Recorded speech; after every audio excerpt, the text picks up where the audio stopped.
Bismillahirrahmanirrahim. Kita baca suratul Fatihah dulu sebelum mulai pelajaran dengan niat Allah Subhanahu wa taala kabulkan hajat-hajat kita, diberi sehat wal afiat, panjang umur fi taatillah wa rasulih, serta kita tidak dimatikan kecuali dalam keadaan husnul khatimah. Amin ya rabbal alamin. Ala hadhihi niyyah wa kulli niyatin shalihah wa ala man nawahu aslafun salihun wa ila hadratin nabi Muhammad sallallahu alaihi wasallam. Al-Fatihah.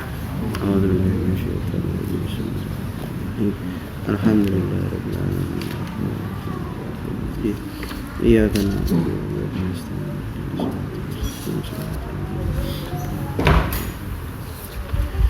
Bismillahirrahmanirrahim. Alhamdulillahirabbil alamin wa usalli wa usallim ala sayyidina Muhammadin wa ala alihi wa sahbihi ajma'in. Subhanaka la ilma lana illa ma 'allamtana innaka antal alimul hakim. Allahumma aghnina bil ilmi wa zayyinna bil hilmi wa akrimna bit taqwa wa jamilna bil afiyah. Rabbi zidna ilma warzuqna fahma. Amin ya rabbal alamin. Alhamdulillah.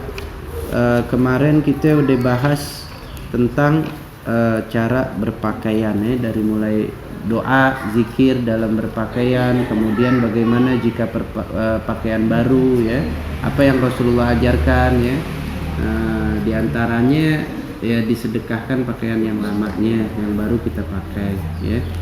Kemudian juga bagaimana jika melihat teman atau saudara kita mempunyai pakaian baru ya. Pakaian di sini nggak mesti baju, tapi celana, sendal, peci, topi atau kacamata baru, apa yang dipakai dengan manusia ya. Maksudnya pakaian di sini apa-apa yang dipakai, yang digunakan oleh seseorang.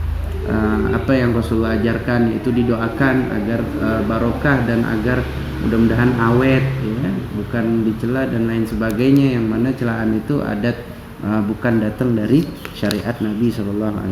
Juga kemarin melepasnya ya, Rasulullah menyukai segala sesuatu dengan diawali tangan kanan, sedangkan melepas tangan kiri gitu. Jadi apapun ya, keluar masuk tangan kaki kanan atau apapun tangan kanan. Yang tangan kiri digunakan dalam hal-hal yang mengangkat najis jika bisa ya. Kalau emang membutuhkan tangan kanan mengangkat najis nggak masalah ya.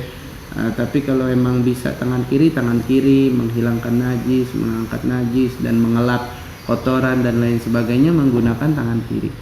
Ya, begitu juga melangkah kaki kanan, kaki kiri. Semuanya kaki kanan, mau keluar rumah kaki kanan dulu, mau masuk rumah juga kaki kanan dulu gitu. Ya. Kecuali dua hal, masjid sama kamar mandi. Kalau masjid masuk masjid kaki kanan, keluar masjid bukan kaki kanan tapi kaki kiri. Ya. Kalau kita kan masuk rumah, keluar rumah kaki kanan. Masuk rumah kaki kanan, keluar rumah kaki kanan. Masuk kantor kaki kanan, keluar kantor kaki kanan, apapun kaki kanan. Kecuali masjid sama kamar mandi. Kalau masjid masuk kaki kanan, keluarnya kaki kiri. Tapi kalau kamar mandi kebalikannya, masuk kaki kiri, keluarnya kaki kanan. Ya. Karena dari tempat yang lebih baik ke tempat yang biasa saja gitu. Masjid itu kan tempat yang baik ya, kita keluar jalanan ya tempat yang biasa saja ya, not nilainya. Dan juga kamar mandi gitu, kita masuk kaki kiri kemudian keluar kaki kanan ya, begitu.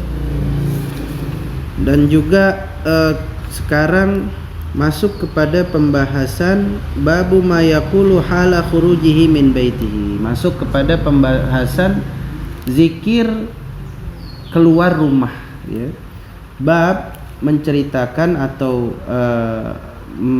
menyebutkan zikir ketika keluar daripada rumah. Dikatakan rawaina an Ummi Salamah radhiyallahu anha wasmuha Hindun anna Nabi SAW idza kana kharaja min baitihi qala bismillah tawakkaltu 'ala Allah Allahumma inni a'udzubika an adilla au udal au azilla au uzal au azlima au uzlam au ajhala au yujhal alayya ya. Diriwayatkan dalam satu hadis bahwasannya Rasulullah SAW itu ketika keluar rumah bacaannya Bismillahi tawakkaltu 'alallah. Bismillah udah jelas ya, tawakkaltu 'alallah. Nah, biasanya ditambahkan la haula wala quwata illa billah. Ya, Bismillah dengan nama Allah. Ya, tawakkaltu 'alallah, hamba bertawakal, berpegang teguh kepada Allah Subhanahu wa taala. Ya. Nah, ini doa ketika keluar rumah. Banyak doa-doa ketika keluar rumah lain ya. Di antaranya subhanalladzi sakhkhara lana hadza wa ma kunna lahu muqrinin wa inna ila rabbina lamunqalibun. Itu doa keluar rumah sekaligus doa berkendara ya, yang tadi dibacakan tadi itu. Tapi ala kulli hal, kalau kita memang bisa untuk menghafalnya kita hafal, tapi kalau seandainya kita sulit untuk menghafalnya baca bismillah. Bismillah tawakkaltu 'alallah. La haula wala quwata illa billah. Juga banyak fadilah-fadilah lain kalau keluar rumah dikatakan dalam keadaan berwudu. Ya. Itu fadilahnya kalau kita keluar rumah dalam keadaan berwudu ya, dijaga oleh Allah Subhanahu wa taala dari yang namanya musibah. Ya. Musibah besar kita dijaga, diminimalisir ya, minimal diminimalisir. Dikatakan, diriwayatkan dalam satu hadis Allah Subhanahu wa taala berfirman kepada Nabi Allah Musa, "Ya Musa, in asabatka musibatun wa anta ala ghairi wudu fala yalumanna illa nafsak."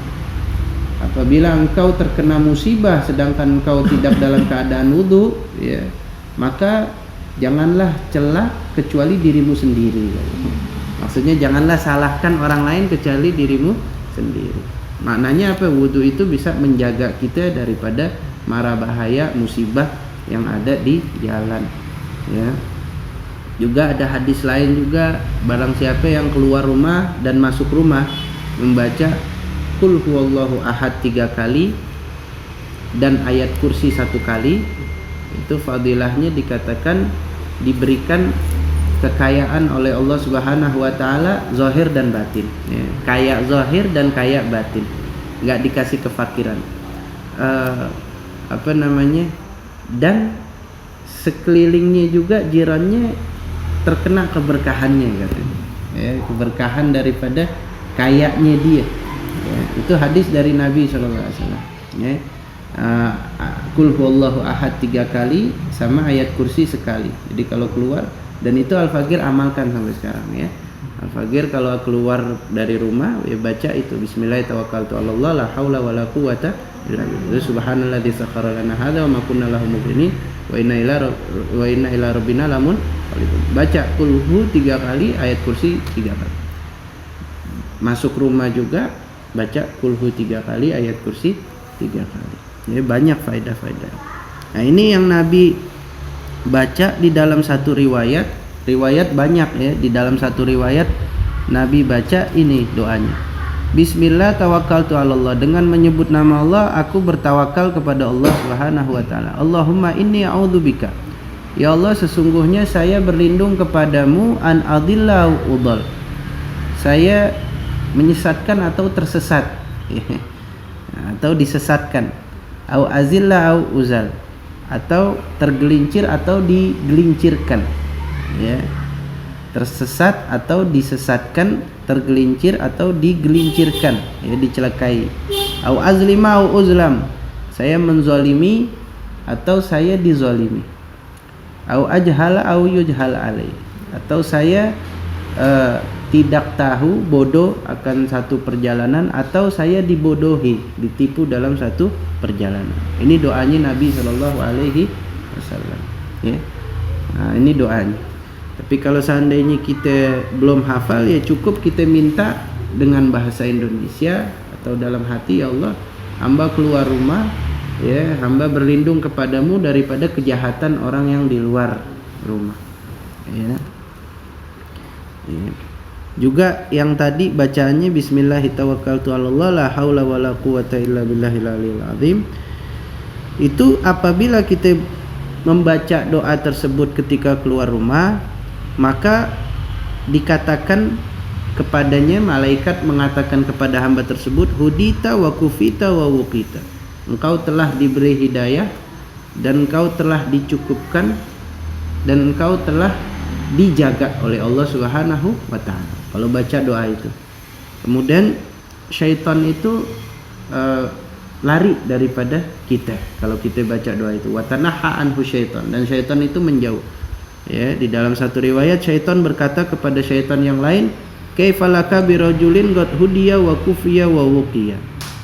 Nah, bagaimana engkau bisa menggoda atau mencelakai seseorang yang sudah dijamin sama Allah hidayahnya di perjalanan dan udah diberi kecukupan dan udah dijaga oleh Allah Subhanahu wa taala. Ya. Sebab syaitan ini macam-macam godaannya. Dari mulai dosa, dari mulai manusia dibuat rugi, dari mulai manusia itu dicelakakan. Ya, itu 3 tuh dari amal syaitan, perbuatan syaitan. Ya. Dibuat dosa pertama, nggak bisa, dibuat rugi. Ya, dibuat rugi, dibuat nggak beruntung harinya. Ya. Kemudian nggak bisa juga dicelakakan.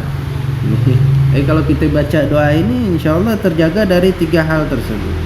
Ya, alaihi tuwakal, wa may yatawakkal 'alallahi fahuwa hasbuh. Nah, itulah doa yang diajarkan Nabi SAW ketika keluar rumah. Ya simple ya, kelihatannya simple. Cuman mungkin banyak dari kita yang lupa. Ya, kalau keluar rumah lupa untuk baca doa. Ya, ala kulli hal. Simple. Ya, bacanya bismillahi tawakkaltu 'alallah la haula wala quwata illa billah. Terus baca di ayat kursi. Ya, simple. Beberapa waktu lalu juga biasa lupa ya. Maksudnya kalau keluar mungkin ingat, biasa masuk rumah lupa gitu. Ya, itu perlu dilatih itu. Yang pas masuk rumah lupa. Padahal kalau mau dapat fadilahnya 2, pas keluar rumah baca kulhu sama ayat kursi, pas masuk rumah juga baca kulhu sama ayat kursi.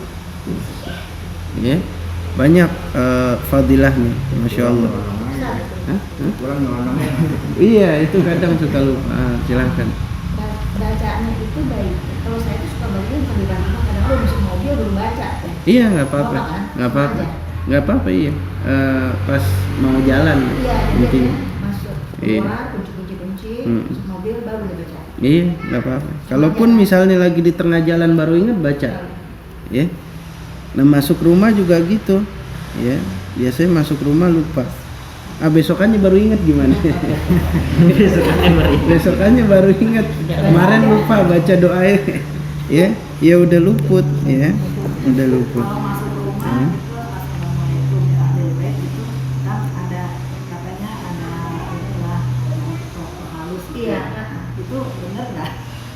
Nah, ini di Padang kan nggak ada orang di rumah kalau kita keluar, tapi itu selalu ingat kalau masuk. Assalamualaikum gitu. Nanti di sini ada nih bab zikir ketika masuk rumah.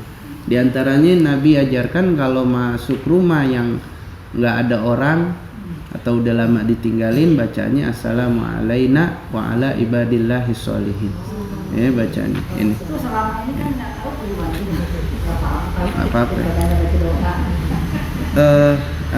Di dalam Al-Quran itu diceritain bahwasanya kita ini kan makhluk khalifah ya. Khalifah kita ini pemimpin di muka bumi ya. Manusia itu Allah jadikan pemimpin di muka bumi. Dalam artian makhluk lain itu tunduk di atas manusia. Seganas-ganasnya hewan buas apa? Singa, gajah, pasti tunduk sama manusia dengan akalnya manusia gitu. Mereka gampang ditaklukkan gitu. Sebuas-buasnya singa ditaklukkan sama manusia. Sekuat-kuatnya gajah ditaklukkan sama manusia. Sekecil-kecilnya binatang yang nggak kelihatan aja bisa ditaklukkan sama manusia. Kita ini khalifatullah fil ardh. Kita ini istilahnya wakilnya Allah di muka bumi lah istilahnya. Yang Allah berikan kita jabatan untuk menjalankan hukumnya di muka bumi. Ya, di dalam Al-Quran disebutkan Allah berfirman, inni ja'ilun fil ardi khalifah. Qalu ataj'alu fiha may yufsidu fiha wa yasfiku dima wa nahnu nusabbihu bihamdika wa nuqaddisu lak. Qala inni a'lamu ma la ta'lamun. Dalam Al-Qur'an Allah berfirman apa? Saya jadikan di muka bumi ini khalifah, pemimpin, penggantiku untuk menerapkan hukum. Malaikat komen di situ. Ya Allah, apakah engkau akan menjadikan makhluk di muka bumi yang merusak di muka bumi dan saling menumpahkan darah? Ataj'alu fiha may yufsidu fiha, yang merusak di muka bumi, wa yasfikud dima, dan salah satu dengan yang lainnya akan menumpahkan darah. Wa nahnu nusabbihu bihamdika wa nuqaddisu lak. Kita udah cukup, kita senantiasa mensucikan engkau, bertasbih kepada engkau dan mentakdiskan engkau, mensucikan engkau. Allah jawab, inni a'lamu ma la ta'lamun. Aku maha mengetahui, aku lebih tahu daripada kalian. Kalian ya ada apa, aku tahu apa yang kalian tidak tahu. Nah, di sini ulama garis bawahi, ya, kok malaikat itu bisa tahu? Padahal kan belum ditaruh keturunan Adam atau manusia di muka bumi, tapi kok bisa tahu nanti bakalan merusak bumi itu sendiri dan salah satu sama lain menumpahkan darah gitu.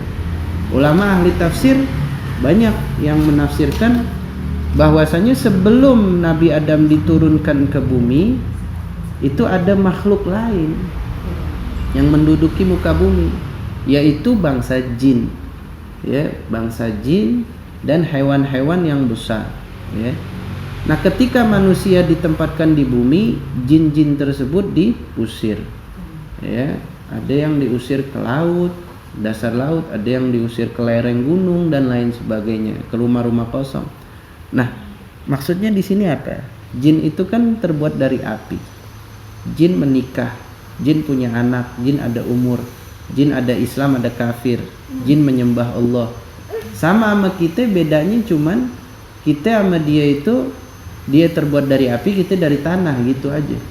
Dan jin itu tunduk sama kita manusia. Kita bisa menguasai jin, ya, manusia. Bisa kita jadikan jin itu asisten bahkan. Ya, kalau tahu ilmunya. Manusia saking pinternya, sebagaimana kalau kita menghadapi singa nggak tahu ilmunya, kita kalah. Tapi kalau kita tahu ilmunya, dengan dibius atau diapain, kita menang kan gitu. Semua itu ilmu, pakai ilmu. Nah, jadi ketika manusia nggak ada di satu tempat, maka yang akan menduduki tempat tersebut adalah hewan-hewan dan jin-jin. Makanya kalau ada bangunan kosong, ya belum lama ada, saya punya kawan, dia kerja di Hambalang, apa proyek Hambalang tuh yang udah 10 tahun apa kosong. Akhirnya ketempelan tuh, sakit. Kita kasih air, alhamdulillah sembuh. Ada hewan. Ya kita bilang, ketika manusia nggak menduduki satu tempat, maka tempat itu akan diduduki oleh makhluk lain. Tapi ketika manusia menduduki satu tempat, makhluk lain akan kabur. Itu udah sunnatullah, ya. Kayak kita di rumah, pasti binatang-binatang yang ada di rumah ini merasa resah dengan adanya manusia dan mereka akan cari tempat lain. Mau itu ular, mau itu apapun, mereka merasa terancam, ya. Tapi kalau misalnya rumah itu kosong, mereka bersarang di situ, ya. Nah, oleh karena itu kalau ada rumah kosong, dikatakan ada jin, ada benarnya, tapi ada beberapa masa, ya. Misalnya kosong lama, maka di situ nggak ada manusia di situ, makhluk lain meninggal di situ. Tapi ketika kita masuk dan kita baca doa, zikir, mereka akan pergi, ya. Mereka akan pergi. Kecuali kalau udah berbentuk kerajaan, mereka berbuat, mereka para jin ini membuat kerajaan gitu di pantai selatan, di apa, mereka udah membuat kerajaan. Nah, kita masuk di situ, perlawanannya kuat. Sebenarnya kita masuk ke sarang ular kan lain sama mereka. Kita masuk di rumah yang ada 1-2 ular, ya dia bahkan pergi, ya. Oleh karena itu kalau ada rumah kosong mungkin 5-10 tahun, nggak menutup kemungkinan ada makhluk lain di situ, ada jin atau ada ular atau ada binatang lainnya. Tapi kita masuk, kita berantas itu, ya. Manusia sebagai khalifah, jin bisa diusir, hewan lain bisa diusir. Nah, kalau udah sampai beratus-ratus tahun udah jadi sarang udah repot. Ya. Udah kita berperang dulu ya, berperang. Ya. Di dalam apa namanya? Jin antara jin juga berperang. Ya, jin sama jin berperang. Jin kafir lawan jin Islam sama. Ya. Nah, sekarang bab masuk ke rumah. Zikir ketika masuk ke rumah. Dikatakan oleh Al-Imam Nawawi, yustahabbu ayyakula bismillah wa yukthira min dzikrillah. Disunahkan ketika masuk rumah ya baca bismillahirrahmanirrahim dan berzikir. Nanti zikirnya akan ditambah. Dan disunahkan juga ketika masuk rumah salam, ya, mengucap salam. Baik di dalam rumah ada orang atau enggak, kita disunahkan tetap mengucap salam. Sebab Allah berfirman, fa idza dakhaltum buyutan fasallimu ala anfusikum tahiyyatan min indillahi mubarakatan thayyibah. Apabila kalian masuk rumah, maka di dalam Al-Qur'an diperintahkan untuk salam. Salam atas diri kalian sendiri, ya, sebagai rasa syukur bisa masuk ke dalam rumah yang Allah berikan kepada kalian, yang mana fungsi rumah ya salah satunya aja menjaga kita dari panas dan dingin udara luar dan hujan dan teriknya matahari.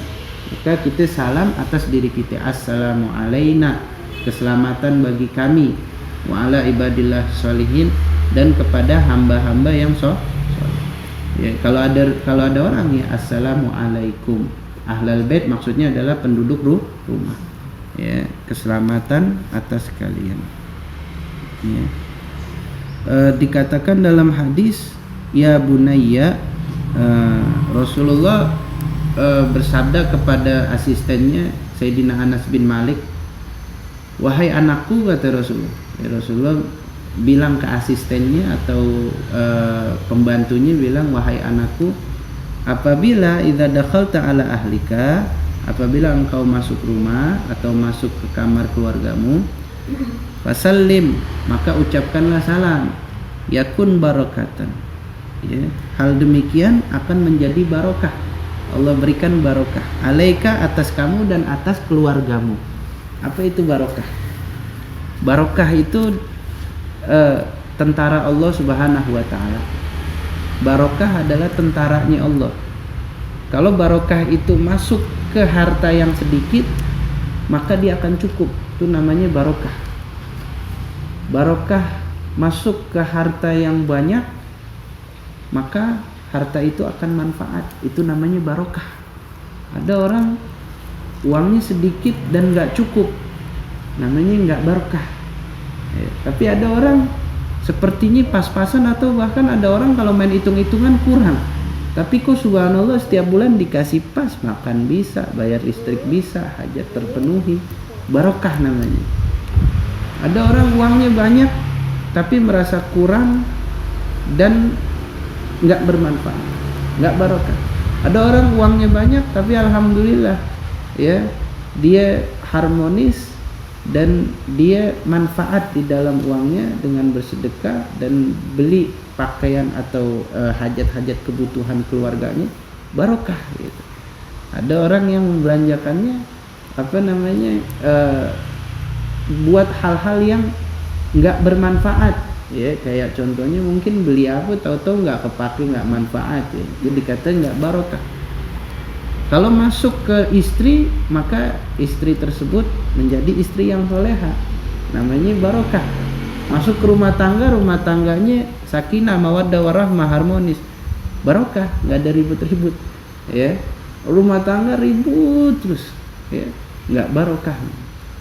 Masuk ke anaknya jadi anak soleh, namanya barokah. Jadi barokah itu adalah tentara Allah Subhanahu wa taala. Sebagaimana dia masuk, nah di situ, ya, di situ dia punya kelebihan. Dikatakan Imam Ali pernah ditanya, ya Imam, apa itu barokah, katanya.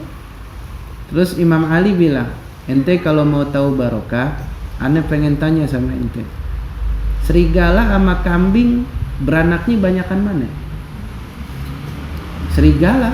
Serigala setahun bisa 4 sampai 6, kambing cuma 2 beranak setahun. satu atau dua. Sekarang serigala sama kambing, kambing makan serigala, apa serigala makan kambing? Ya jelas serigala makan kambing. Sekarang jumlahnya serigala sama kambing banyakan mana di dunia?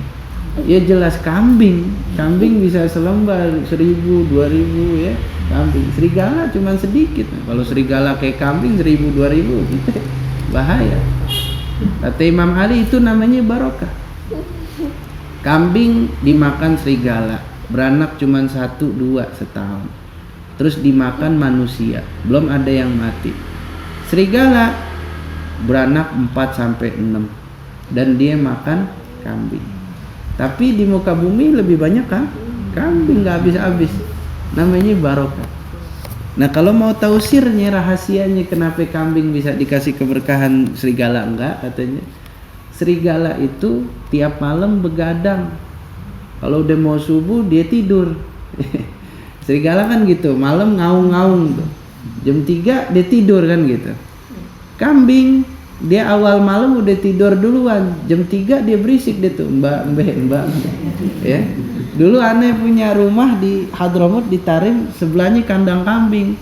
Ya jam setengah 3, jam 3 sebelum subuh tuh berisik dia tuh, mbak dia tuh. Ya, mungkin makannya jam segitu, aneh nggak tahu apa itu waktu makan atau gimana, cuma berisik udah. Bangunin kita di subuh, sebelum subuh. Itu sirnya barokah. Kalau mau barokah, bangun malam. Kalau ya malam begadang, terus sebelum subuh tidur, itu bisa mencabut daripada keberkahan. Di antaranya juga keberkahan ya berbakti sama orang tua, membuat orang tua bahagia juga dapat keberkahan. Ya, dan lain sebagainya. Sedekah juga bisa mendapatkan keberkahan. Macam-macam cara kita biar dapat keberkahan. Ini salah satunya. Kalau kita masuk ke rumah, kita beri salam, maka ditambah keberkahan di dalam rumah. Membahagiakan anak istri, beliin mainan menambah keberkahan juga dalam keluarga. Ya. Nah, ya, serta banyak lagi di sini daripada hadis-hadis ya. Di antaranya diriwayatkan dari Abi Umamah Al-Bahili dari Rasul sallallahu alaihi wasallam bersabda, salasatun kulluhum dhaminun 'ala Allahi azza wajalla. Ada 3 golongan. Mereka semua dijamin oleh Allah Subhanahu wa taala, atau bahasa lainnya menaruh jaminan gitu. Ya, meminta jaminan oleh Allah Subhanahu wa taala. Yang pertama, rajulun kharaja ghaziyan fi sabilillahi azza wajalla. Seseorang yang keluar berperang di jalan Allah Subhanahu wa taala melawan orang kufar, membela agama Allah, itu dia dijamin oleh Allah Subhanahu wa taala. Dijamin kalau enggak dia wafat dan dia pasti masuk surga, atau ya dia pulang dengan mengambil yang namanya ghanimah, harta rampasan perang yang sangat banyak. Udah pasti dijamin menang sama Allah. Ya, umat Islam melawan orang kufar udah pasti dijamin menang sama Allah Subhanahu wa taala. Ya. Enggak mungkin kita enggak menang tuh, enggak mungkin. Udah pasti menang. Ya. Faktanya, catatan dalam sejarah umat Islam berperang dari mulai perang Badar sampai sekarang ya, dengan meraih kemenangan dengan disertai dikitnya jumlah pasukan, peralatan yang terbatas, dan kelengkapan perang yang sangat kurang ya. Itu de faktanya. Sedangkan orang kufar jumlahnya lebih banyak, peralatannya lebih canggih, dan perlengkapan perangnya yang lengkap dan banyak ya. Sebagai contoh perang Badar. Perang Badar kita muslimin berapa ya? 300. Orang kufar saat itu berapa? 1000 lebih bahkan. Kita kudanya cuman berapa? Riwayat 1 atau 2 ya?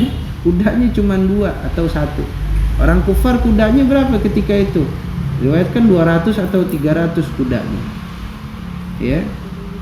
Makanan ya, kita lagi puasa ketika itu kurang ya. Orang kufar mereka nyembelih onta semalam, 1 onta itu untuk 100 orang Ya, dimakan 10 onta berarti 1000 orang disembelih sama dia.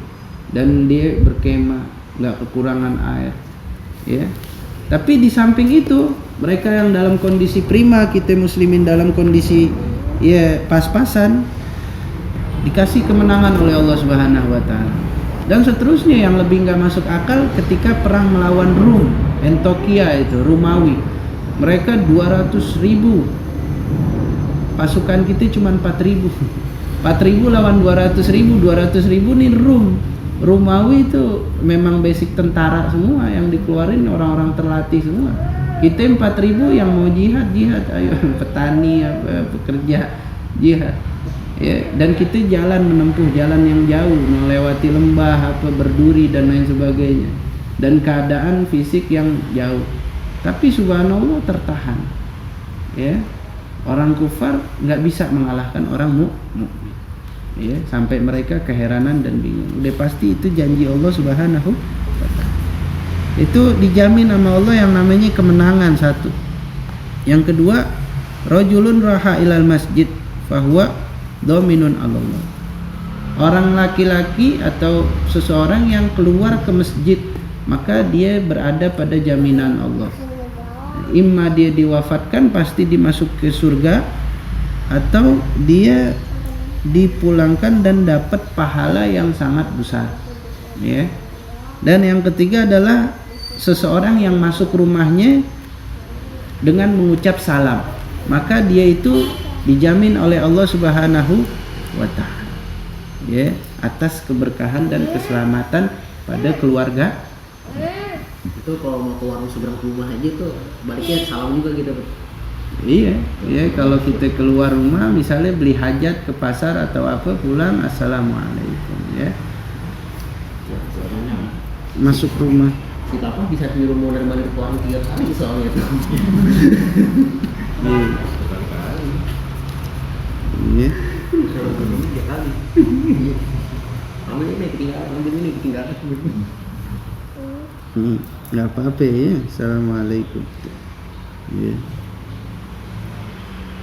Nah, dikatakan di sini dari hadis Jabir bin Abdullah radhiyallahu anhu, sami'tu Nabi sallallahu alaihi wasallam yaqul, Nabi bersabda, idza dakhala rajulu baitahu, apabila seseorang laki-laki memasuki rumahnya, fadzakarallah, dan dia berzikir mengingat Allah ketika masuk rumah, memberi salam dan membaca bismillah, maka syaitan itu berkata, ya, ketika dia makan atau dia masuk rumah, la mabita lakum wala asya, kata syaitan, nggak ada tempat untuk bermalam di sini dan nggak ada yang namanya makan malam.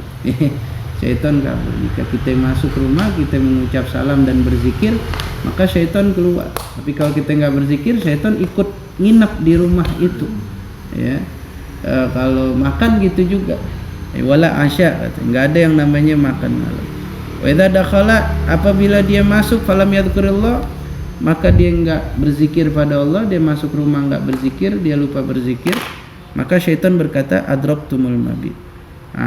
Ini sekarang nih tempat nginep, kata syaitan. Di sini. Kita bisa bermalam di sini.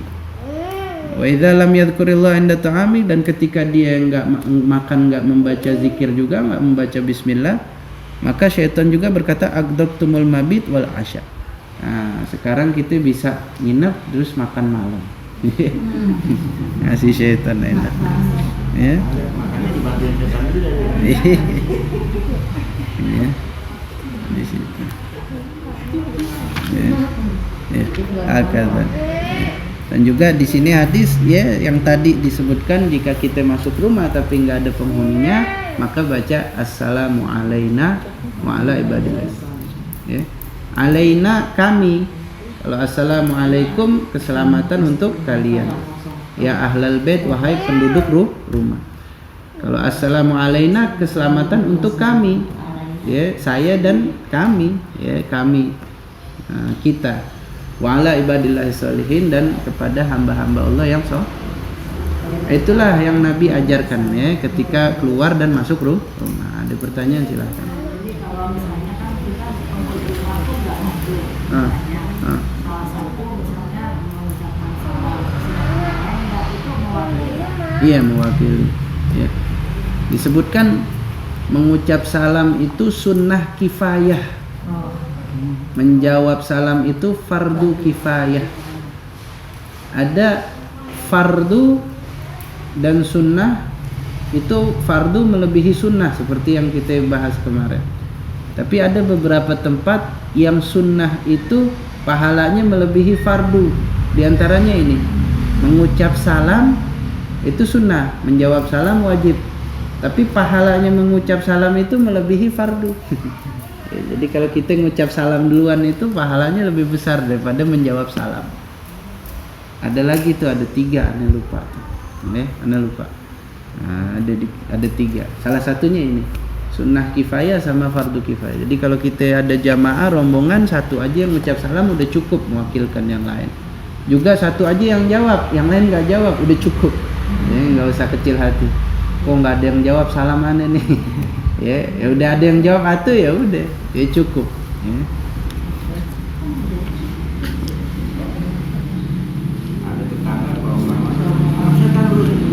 Hah? Ada. Ya Allah, iya ucapan jadi doa ya. Bahaya. Iya, ntar ngerinya beneran ya.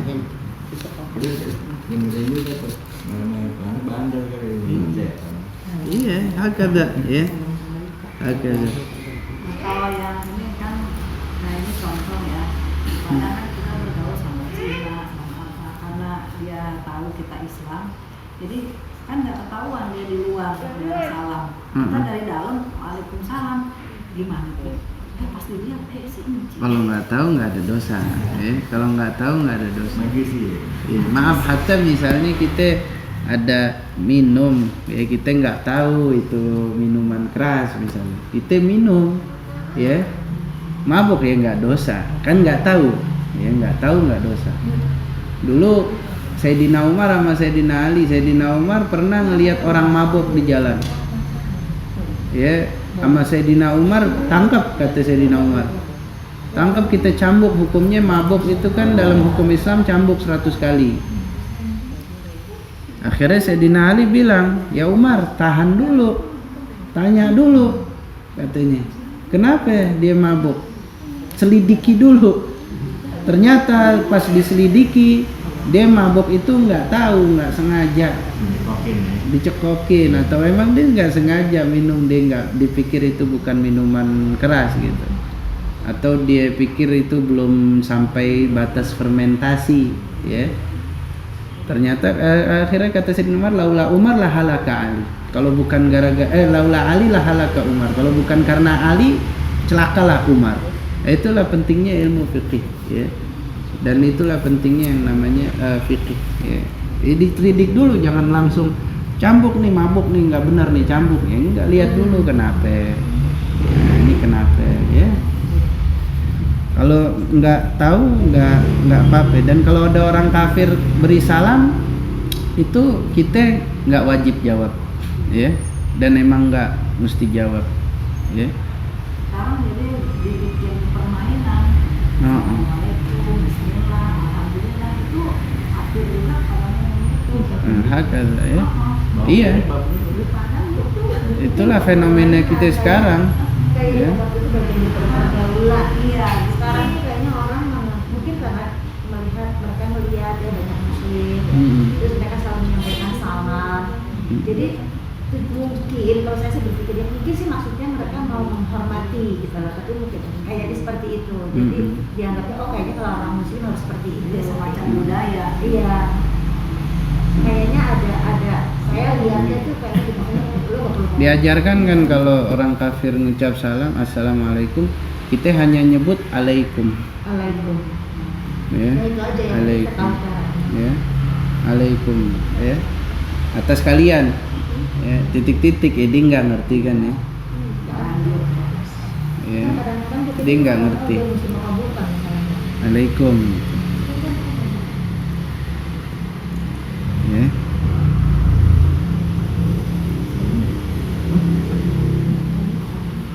Ada kitab tentang hukum salam khusus, ya. Nah, gimana kalau perempuan sama laki boleh nggak jawab salam apa semuanya? Gimana kalau di pasar apa semua, ya? Pacaran kan ya chatting. assalamualaikum ya. Padahal bukan mahram ya. Ucap assalamualaikum. Ada aturannya khusus ya. Ada aturannya khusus. Asalnya ya kita nggak boleh sembarangan mengucap salam sama orang yang bukan mahram ya, kecuali ada hajat atau darurat ya dan lain sebagainya. Nah ini kemudian masuk ke dalam bab apabila bangun malam ya, kita sampai bab wudu ya, insyaallah minggu depan udah bab wudu pas. Jadi fikihnya masuk bab wudu, zikirnya juga zikir-zikir dalam wudu pas ya. Disebutkan di dalam hadis bahwasanya Rasulullah ketika bangun malam dan keluar dari rumahnya ya, bangun malam dan keluar dari rumahnya tahajud di masjid, sebab rumah Nabi sama masjid sebelahan ya, ya sebelahan, nempel tembok sama temboknya sama masjid ya. Rasulullah mengangkat palanya ke atas dan membaca inna fi khalqis samawati wal ard wa ikhtilafil laili wan nahari la ayatil ulil albab. Zikir surat Ali Imran ayat 19 ya. Surat Ali Imran ayat 19 itu zikir ketika pagi. Zikir pagi. Iya. Zikir ketika pagi seperti itu. Inna fi khalqis samawati wal ard. Sesungguhnya di dalam penciptaan langit dan bumi, waqtilafil laili wan nahar, dan perbedaan malam dan siang, la ayatil liulil albab. Sungguh itu merupakan tanda kebesaran bukti Allah kepada orang-orang yang mau berfikir. Ya. Alladzina yadhkurunallaha qiyaman wa qu'udan wa 'ala junubihim wa yatafakkaruna fi khalqis samawati. Itu. Ya, itu ada zikirnya sendiri. Atau kalau misalnya kita repot mau menghafal ayat tersebut, ya kita baca doa yang biasa kita baca tahajud aja itu. Allahumma lakal hamdu anta qayyumus samawati wal ardh. Walakal hamdu. Nah, ini juga hadisnya sama. Ya. Apabila bangun malam doanya itu yang ada di Majmu' Syarif, yang ada di tuntunan sholat sama doanya. Allahumma lakal hamdu, ya Allah bagimu segala puji, anta qayyumus samawati wal ardh. Engkaulah yang mengatur langit dan bumi. Wa ma fihinna. Dan ya apa-apa yang ada di dalam langit dan bumi, engkau semua yang mengatur. Walakal hamdu, dan dan segala puji bagimu, anta mulkus samawati, laka mulkus samawati, bagimu kerajaan semua yang di langit dan di bumi, dan yang apa-apa yang ada di dalam langit dan bumi. Walakal hamdu, dan segala puji bagimu, anta nurus samawati wal ardh. Engkaulah cahaya langit dan bumi ya, waman fihinna, dan yang ada di langit dan bumi. Walakal hamdu antal haq, dan segala puji bagimu, engkaulah hak ya, benar. Wa wa'dukal haq, janjimu juga hak ya, benar, nyata. Wa liqa'uka haq, berjumpa denganmu nanti di hari kiamat itu nyata, benar. Wa qauluka haq, dan firmanmu itu hak, nyata, benar. Wal jannatu haq, surga itu hak, nyata ya. Wan naru haq, neraka juga nyata, benar. Wa Muhammadun haq, dan Rasulullah Nabi Muhammad itu hak, nyata. Wa sa'atu haq, hari kiamat juga nyata. Nah, ini semua termasuk dari bagian akidah ya. Dalam zikir kita menyatakan akidah kita. Itu tadi antal haq wa wa'dukal haq wa liqa'uka haq wa qauluka haq wan nabiyyuna haq, Muhammad haq, wal jannatu haq wan naru haq ya, was sa'atu haq. Jadi doa tahajud. Baik, itu doa tahajud ya. Ada di nanti mungkin share atau di tuntunan sholat ini doanya, atau di Majmu' Syarif atau di Khulasah ini doanya. Allahumma laka aslamtu, ya Allah aku berserah diri kepadamu, wa bika amantu, dan aku beriman kepadamu, wa alaika tawakkaltu, dan kepadamu lah aku bertawakal, wa ilaika anabtu, dan kepadamu lah aku kembali, wa bika khasamtu, dan denganmu lah aku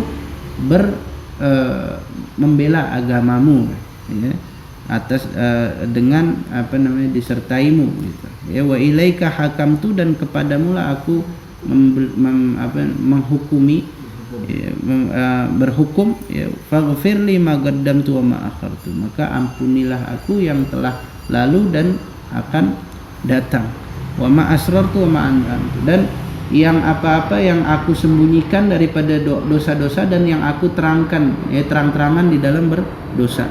Antal muqaddim wa antal muakhir. Engkaulah yang maha muqaddim, terdahulu, dan terakhir, ya. La ilaha illa anta. Ya, di dalam riwayat lain la haula wala quwata illa billah. Itulah doanya, ya. Ya, insyaallah ini sih simple ya, cuma menyebutkan aja, tapi insyaallah ada di kitab kita. Ya. Nah, ya. Juga di dalam masuk daripada keluar tandas atau kamar mandi, Rasulullah menganjurkan kita pakai kaki kiri dan membaca Allahumma inni a'udzubika minal khubuthi wal khaba'ith. Ya.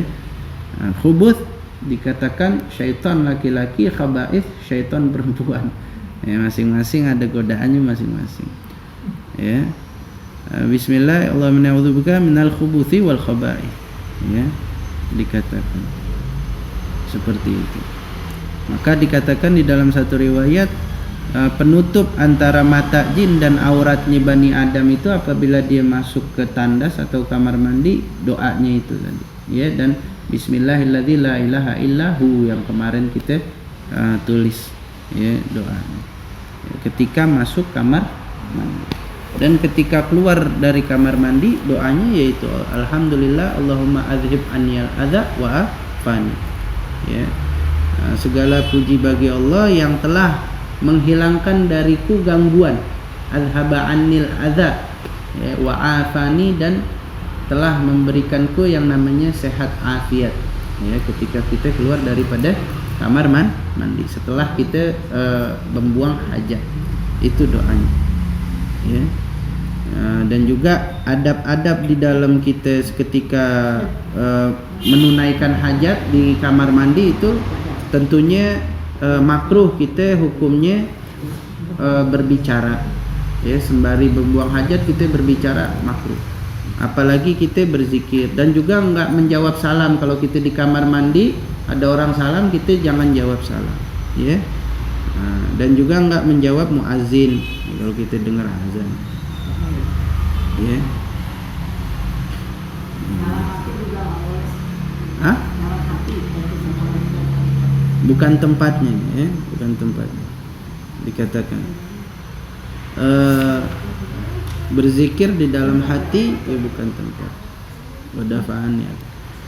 Dikatakan ulama itu enggak pernah yang namanya buang-buang waktunya, katanya. Waktu itu digunakan benar-benar.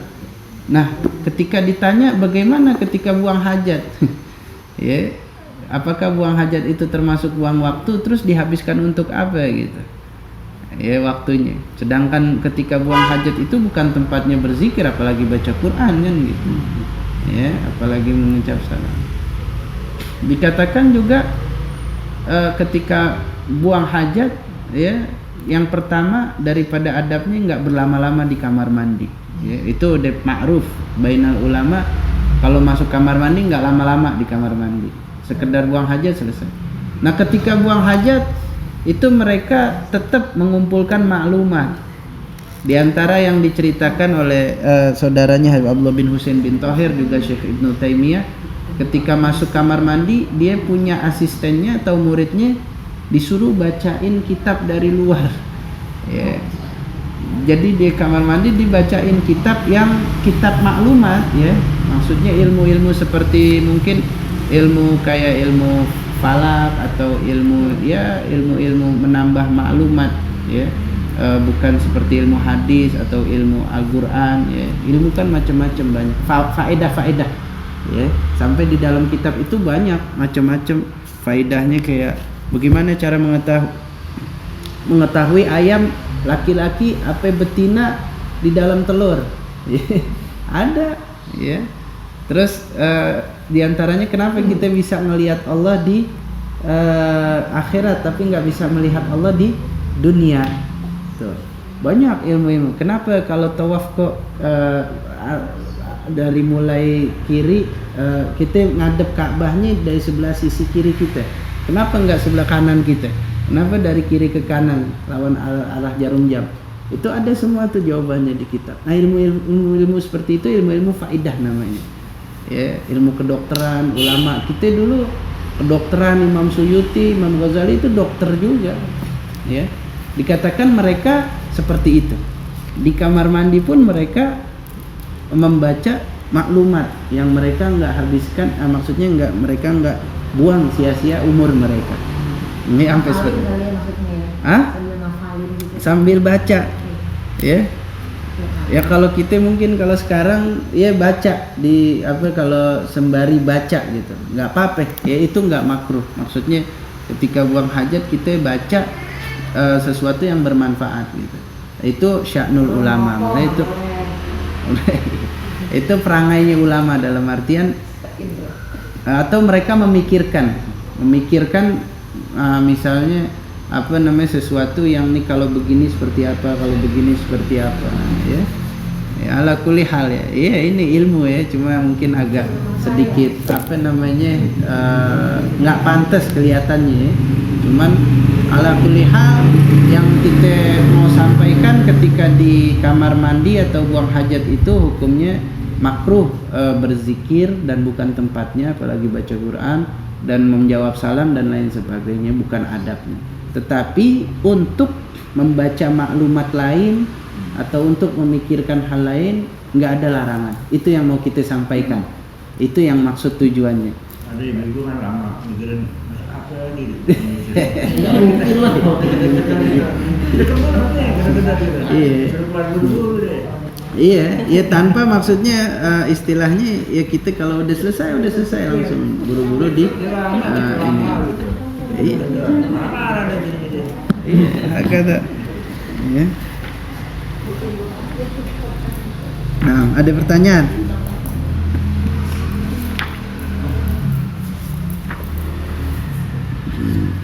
Mungkin nanti dari masalah taharah. Tohara iya ya. Habis ini kita masuk bab wudu nih. Satu pembahasan lagi. Nah, apa namanya? Saya seringkali terus terang aja. Karena kan wudu itu kepengen bersih. Iya. Jadi bersih itu kadang-kadang meluas lah. Nanti ini pertemuan besok mungkin insya Allah masuk ke dalam bab wudu. Ini kan Rukun-rukun kebanyakan wudu. kamar mandi kita WC-nya kan sekarang pakai kloset. Menurut apa namanya? Ada satu ulama besar kita yang bilang baiknya kamar mandi kita WC-nya jangan kloset. Jongkok yang benar.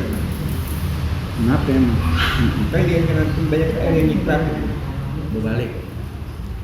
Sama kayak siapa nih? Siapa nih? Salama. Mbak Salama. Nah, kami baca dari Iya, Mama. siapa pun kita baca gitu ya. Iya kalau masalah nyiprat ama enggak apa Jadi namanya masalah ini tergantung. tabu gitu jadi. Iya. Tergantung apa namanya bisa diminimalisir. Dan kalau yang aneh lihat malah antara WC duduk dengan WC jongkok itu lebih minim kemungkinan nyipratnya WC duduk daripada WC jongkok gitu. Kalau jongkok kan kayak nggak ada apa namanya ya. Kalau duduk kan kita bisa ya istilahnya ke situ langsung ke bawah. Jadi nyipratnya nggak. Kalau yang jongkok kan nggak ada halaman jadi bisa ke sono ke sini gitu. Jadi kemungkinan istilahnya ya WC duduk lebih apa namanya minim gitu. Dan bawahnya kering biasanya kalau WC duduk ada yang kering. Itu nanti kita bahas di bab itu. Ya. Alhamdulillah. Nah kemarin kita udah bahas tentang asal keimanan ya. Insya Allah sih kita semua insya Allah beriman ya, beriman. Dari lahir kita udah dalam agama Islam dan kita juga percaya bahwasannya Allah itu ada dan Allah Maha Esa, itu namanya beriman ya. Jadi jangan khawatir. Dikatakan di sini aslul iman, asal iman itu yang penting kita beriktikad keyakinan Allah ada. Itu dia udah mendapatkan keimanan di situ. Kita meyakinkan Allah itu ada, Allah maujud, Allah itu ada yang mengatur alam ini, Tuhan itu ada, itu asal keimanan. Sebab ada orang yang nggak mengimani adanya Tuhan ya, ateis. Orang-orang paham apa tuh namanya yang dia dunia iya yang dunia terbuat dengan sendirinya apa semua aku lihat ya. Dan Allah Subhanahu wa taala Maha Esa ya, wahidud la syarikalah. Allah annahu ta'ala wahid la syarikalah. Allah Maha Esa, enggak ada sekutu baginya. Itu asal keimanan. Allah ada dan Maha Esa, enggak ada sekutu baginya. Udah, dia itu dikatakan beriman ketika itu. Ya. Enggak, dan sifat-sifat Allah yang di sini yang disebutkan yang kemarin ya, bahwasannya sampai kepada perkataan wa annahu ta'ala ba'atha sayyidana Muhammadan abdahu wa rasuluh. Keimanan yang selanjutnya adalah bahwasanya Allah itu mengutus Nabi Muhammad SAW sebagai hambanya dan rasulnya, utusannya, bukan titisan. Kalau ada kan orang beriman ada paham yang mengatakan Muhammad itu bagian dari Allah, Allah Muhammad ya. Lah, itu paham yang salah. Nabi Muhammad abduhu wa rasuluh, hambanya dan utusannya. Jadi kalau yang paham seperti itu hampir sama seperti meyakini Yesus ya sebagai dikata Tuhan juga ya. Kemarin di mana ya ane lihat ya katanya Tritunggal. Nah, Tritunggal, Trinitas apa itu kalau kulihat. Ya kita enggak begitu, kita umat Islam, Nabi Isa, Nabi Musa, Nabi Adam, Nabi Ibrahim, ya Nabi Ishak, Nabi Yakub, semua para nabi, Ismail dan lain sebagainya itu kita beriman kepada mereka. Ila jami'il khalq, dan kita percaya Rasulullah diutus ke seluruh makhluk. Bukan cuman bangsa Arab saja, seluruh agama Islam itu untuk seluruh ya etnis, seluruh makhluk ya, mau dia budaya apa, etnis apa, masuk semua agama Islam ya, dari timur sampai barat, dari utara sampai selatan. Hidayatihim, untuk memberi mereka hidayah, petunjuk, walitakmili ma'asyihim wa ma'adihim, dan untuk menyempurnakan perkara dunia mereka dan perkara akhirat mereka ya. Wa ayyadahu bil mu'jizatil zahirat, dan kita beriman bahwasannya Rasul sallallahu alaihi wasallam dikuatkan oleh Allah dengan mukjizat yang sangat nyata, yaitu Al-Qur'an ya, dan banyak lagi mukjizat Nabi. Wa annahu alaihi salatu wassalam shadiqun fi jami' ma akhbar, dan kita meyakini Rasulullah itu benar dalam apa yang semua Rasul kabarkan kepada kita ya. Enggak ada yang namanya disembunyikan dari Nabi ya. Minas sirat, daripada siratul mustaqim ya. Siratul mustaqim itu jembatan ya, di bawahnya api neraka ya. Siratul mustaqim dikatakan lebih tipis dari rambut, lebih tajam dari ujung pisau silet ya. Dikatakan jembatannya itu 3000 tahun perjalanan, 3000 tahun melewatinya, 1000 tahun naik, 1000 tahun lurus, 1000 tahun turun katanya ya. Nggak kebayang bagaimana perjalanan ruh nanti di akhirat. 1000 tahun kalau orang zaman dulu itu 3 hari 80 kilo, anggap 83 kilo, 80 kilo, berarti kalau 30 hari 800 kilo kan gitu ya. 3 hari 80 kilo, 30 hari 800 kilo, itu 1 bulan 30 hari 800 kilo.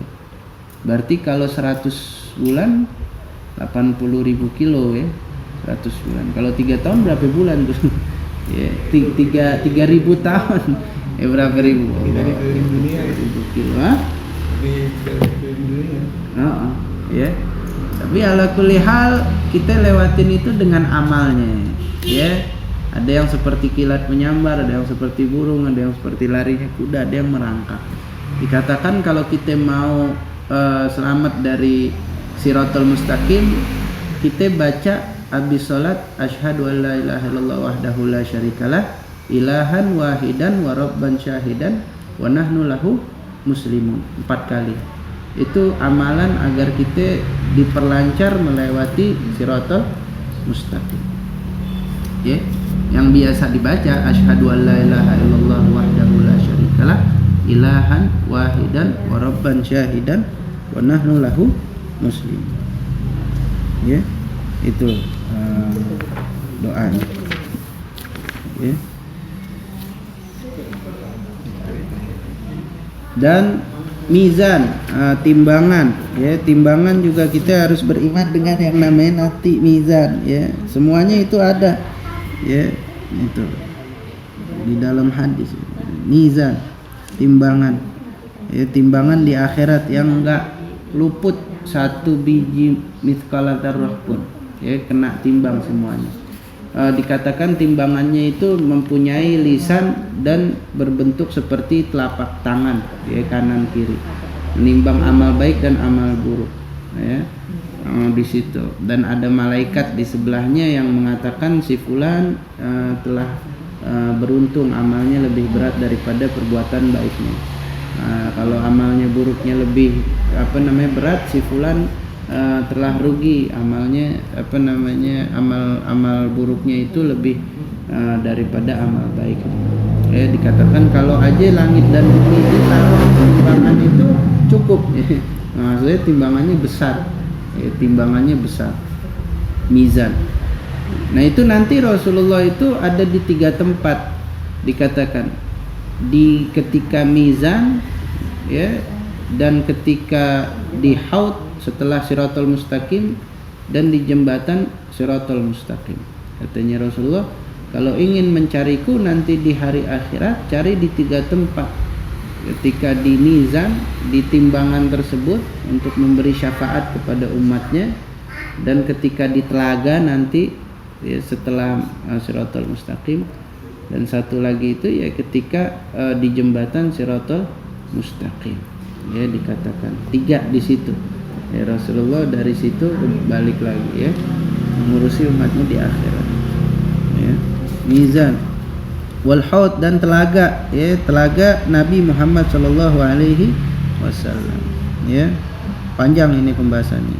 Wa ghairu dzalik min umuril akhirah wal barzakh ya, dan lain sebagai itu daripada perkara-perkara akhirat dan barzakh. Ada satu kitab khusus yang menceritakan itu, judulnya Sabilul Iddikar wal I'tibar ya, tentang umur perjalanan hidup manusia dari mulai sebelum lahir ke dunia, alam barzakh sampai alam akhirat. Pas ini kitabnya tipis, karangan Imam Abdullah bin Alwi Al-Hakim. Ada terjemahannya, ada perjalanan umur insan kalau nggak salah, perjalanan umur manusia gitu, perjalanan umur ada 5 umur ya. Pertama alam ruh, alam zurriyat, sampai kepada perut ibu sampai alam rahim ke perut ibu. Ditiupkan ruh tersebut ketika kita berumur 4 bulan di perut ibu kita, 100 hari 4 bulan.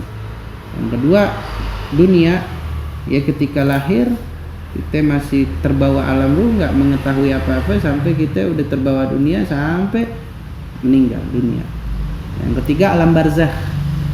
Alam barzakh dari mulai meninggal dunia atau alam kubur sama aja, alam barzakh alam kubur sama aja, sampai nanti ditiupkan sangkakala pertama ya, dari situ sampai situ. Yang ketiga. Keempat, tiupan sangkakala kedua sampai entah di pintu surga atau pintu neraka. Itu namanya alam akhirat. Alam akhirat. Dari mulai dibangkitkan dan kita nggak mengetahui apa-apa, dan ada api yang menggiring manusia ke padang mahsyar, dan macam-macam dah ya, perkara hari kiamat yang begitu menyeramkan ya, disebutkan di situ. Serem ya. Dan nanti bagaimana seluruh makhluk itu menjerit ketika diperlihatkan neraka dan lain sebagainya ya. Menunggu yaumul bas menunggu ya. Ketika kita menunggu ini mau bagaimana, ini mau apa nih ya, menunggu nih mau digiring kemana. Nah di sekitar di situ ada manusia yang istilahnya udah tahu mau digiring kemana, dan mereka itu tambah khawatir, makin khawatir. Nah yang kelima terakhir ketika di surga dan di neraka, dan itu umur terakhir manusia ya. Penduduk surga masuk surga, penduduk neraka masuk neraka ya. Ala kulli hal ya, kalau diceritain surganya enak ya, masya Allah. Kalau diceritain nerakanya serem ya.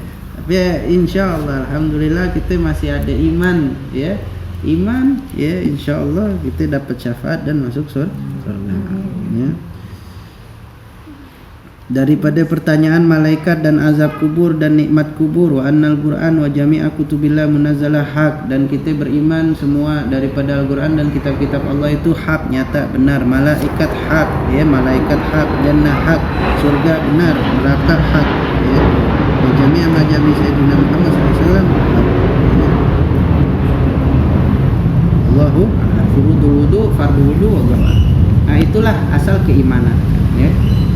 Kita intinya mempercayai bahwasanya Allah Subhanahu wa taala adalah esa, ada dan maha esa, wahid la syarikalah.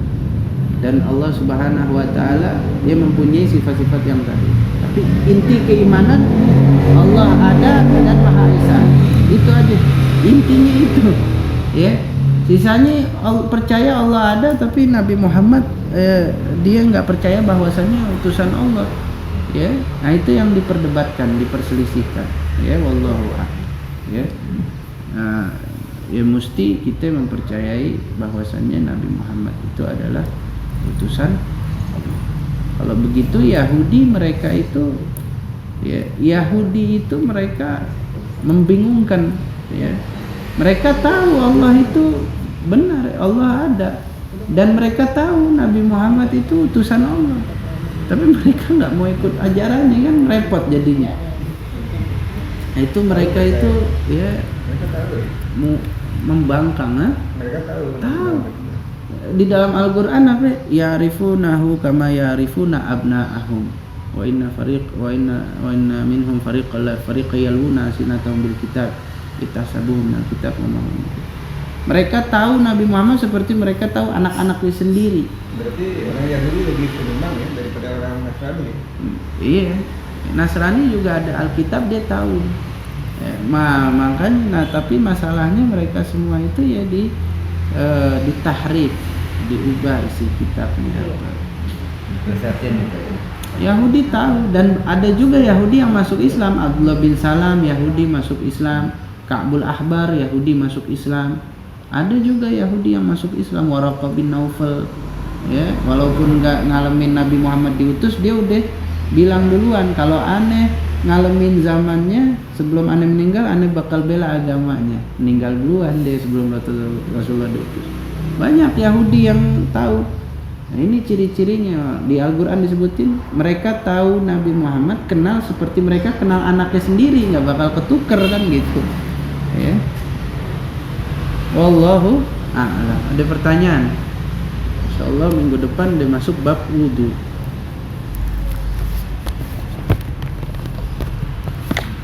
Cukup. Ini masalah keimanan. Keimanan orang itu kan turun naik ya. Hah? Turun naik. Iya, keimanan turun naik. Ya kalau kayak Ami ini kan udah tua sebenarnya. Artinya apa namanya? Bayangnya mungkin lebih cocok buat yang masih muda-muda. Karena memang waktu kita pernah muda dulu, itu memang terjadi, tidak akui. Ada keraguan gitu. Bukan keraguan, Enggak. bukan keraguan. Ada saat itu kita tuh, misalnya gini, kalau kita sholat, gitu, kita tuh kayak kita yang khusyuk, itu. Tapi pada saat dilaksanakannya sholat, ada aja itu. Iya, macam-macam. Ini kan menyangkut iman pada akhirnya kan, gitu kan. Ya Allah, gua tadi waktu mau mulai sholat rasanya udah terjadi pengen khusyuk gitu kan. Tapi waktu sholat itu ada aja pikiran-pikiran ya. Yang mungkin masalah di kantor, masalah di apa, gitu kan. Iya, iman. Saya pikir tuh itu ukuran keimanan juga kan. Asal keimanan udah ada kan, ya asal keimanan yang tadi Keimanannya udah ada emang kita. iya Kita percaya. itu asal keimanan yang dimaksud, yang dibahas di sini. Keimanan yang bisa menyelamatkan seseorang adalah ketika seseorang itu mempunyai asal keimanan.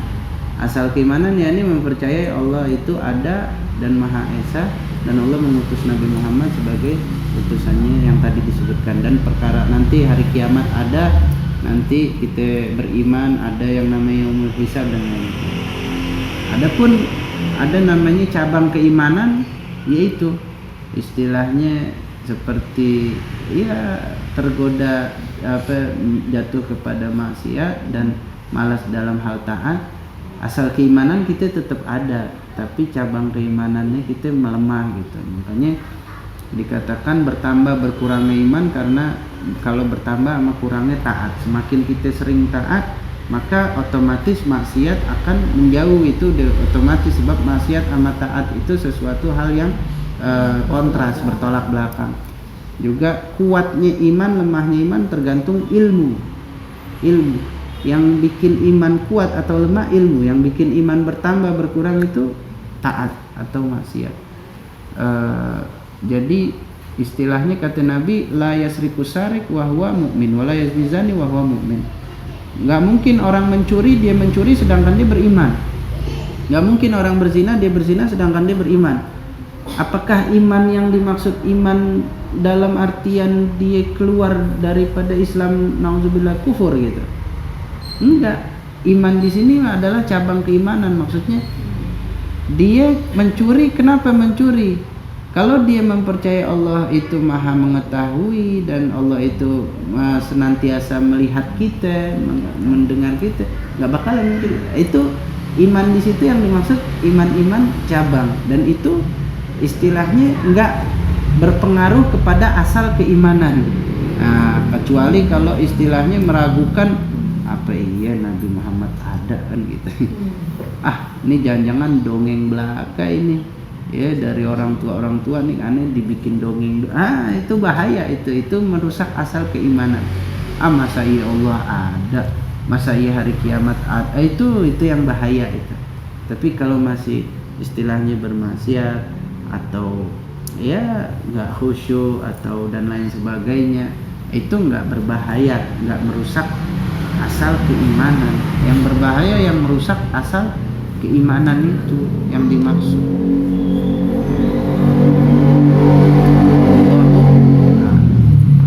Bismillahirrahmanirrahim. Alhamdulillahirabbil alamin. Allahumma shalli wa sallim ala sayyidina Muhammad wa ala ali sayyidina Muhammad. Allahumma hdina bihudak waj'alna mimman yusari' fi ridhak wa la tuwallina waliyan siwak wa la taj'alna mimman khalafa amraka wa 'asak. Wa hasbunallahu wa ni'mal wakil wa la haula wa la quwwata illa billahil aliyyil azim. Sallallahu ala sayyidina Muhammadin wa ala alihi wasallam. Alhamdulillahirabbil alamin. Khair. Alhamdulillah.